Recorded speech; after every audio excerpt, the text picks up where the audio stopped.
This video explains how to buy shares of Empery Digital Inc.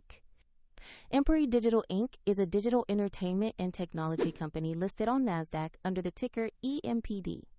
This is an educational overview and not financial advice. To trade shares, you need a broker, and we will use eToro as an example to show the process.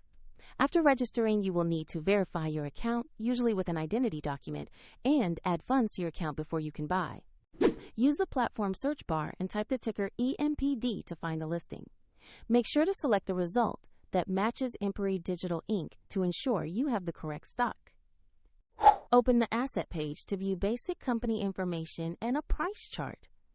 Confirm the issuer name and NASDAQ listing to ensure this is the correct Empery Digital Inc. share. Click Invest, enter the amount you want to allocate, then carefully review the order details before confirming. If the market is closed, your order may be queued as pending, and if you lack sufficient funds, the platform will prompt you to add money before completing the purchase. Once executed, your position will appear in your portfolio where you can monitor it. If you want to follow the same steps, the eToro link is in the description.